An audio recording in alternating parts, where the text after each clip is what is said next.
Baruch, on est le 9 aujourd'hui dans le mois de Shvat. Une belle journée, d'abord c'est mardi, quand je dis une belle journée de pluie aujourd'hui en Israël. Là on a ce qu'il faut. Et vous allez voir que ça va circuler un peu partout aujourd'hui, cette belle ségoula que tout le monde ils aiment bien. Parce que c'est la ségoula de la Parnassa, toujours dans le mardi, dans la semaine de la paracha de Béchalar. Alors vous allez recevoir les messages, comme quoi c'est bien de lire la lecture, le texte de la Torah dans la paracha qui s'appelle Parashat Haman, qui raconte que justement Dieu il nous a fait à l'envers.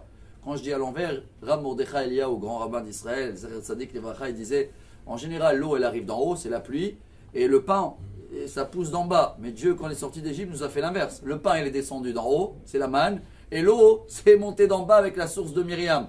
Ce qui veut dire, et voilà d'où elle vient, cette Gemara très très connue, Psahim, page 118, que la Parnassa de l'homme, elle est cachée comme Kriyat Yamsouf. Elle est comparée à l'ouverture de la mer Rouge. Vous connaissez les Midrash que la mer, elle ne s'est pas ouverte que pour tout le peuple d'Israël. Chaque tribu, il avait son passage. Et de là, la Gemara, elle apprend ce message. En adam nogea la havero b'ma shemuchan lo, kim lo nima. Personne ne va toucher, il n'y a pas de concurrence. Un et la Parnassa de l'autre. Incroyable. Regardez en Russie, en Ukraine, c'est des pays où il y a du blé, des champs de blé infinis, des pétroles, des diamants, de charbon, et il y a la queue pour manger du pain, ils n'ont pas de quoi manger. Et ici, on a un pays où il n'y a pas des charbons, il n'y a pas, et Baruch Hashem, tout le monde se débrouille, les gens ils se marient, ça avance. Ça veut dire quoi? Que c'est que des grands miracles.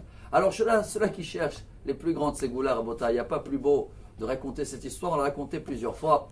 Elle remonte il y a 150 ans, Rabbi Chaim Alberstam. C'était le premier admor de Tzanz. Tzanz aujourd'hui, c'est eux qui ont fondé l'hôpital Laniado. Ça, c'est le arrière-petit-fils. Et il y a une fois quelqu'un qui est venu, ils ont ouvert une affaire en face de lui, je crois qu'il avait une imprimerie ou je ne sais pas quoi. Il est venu demander une bracha pour le rabbi, et après il a dit, s'il vous plaît, vous pouvez maudire mon concurrent? Le rabbi il a dit, maudire le concurrent? Jamais on peut maudire quelqu'un, t'inquiète pas, t'as ta parnassa, lui aussi. Mais il n'a pas lâché, hein. Et le rabbi il voyait que ça le gênait. Il dit, dis-moi, comment tu transportes les marchandises à l'époque? Et le rabbi de Tzanz, le Divrei Chaim, on l'appelle décédé 1876. C'était les carrosses, le cheval. Il a dit, au cheval. Il dit, dis-moi, le cheval, il doit manger. Il dit, bien sûr, c'est l'essence. Et il boit. Oui, tu as vu quand il boit, qu'est-ce qu'il fait? Il dit, non, je n'ai pas remarqué. Il a dit, alors tu vas voir, quand le cheval il vient boire, il donne un coup de pied à l'eau. Il a dit, ah oui, c'est vrai, c'est vrai. Il a dit, tu sais pourquoi?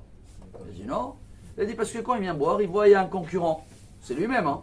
Et comme il voit que c'est un concurrent, il donne un coup de pied et le concurrent, il est parti. Maintenant le rabbi il se retourne et il dit au monsieur, tu sais que le cheval, le pauvre, il n'a rien compris. Parce que un, il n'y a pas de concurrent, c'est lui-même. Deux, il y a de la place pour boire pour tout le monde. Trois, dès qu'il a donné un coup de pied, lui il boit de la boue maintenant. Il a chamboulé toute l'histoire. Alors il s'est retourné, il a dit, tu comprends pourquoi la paracha de cette semaine, elle veut dire que chacun il a sa route, chacun il a son chemin, chacun il a sa parnassa, chacun il a ses miracles. Et si vous voulez la plus belle ségoula pour la parnassa, on termine, on a glissé sur les 3 minutes.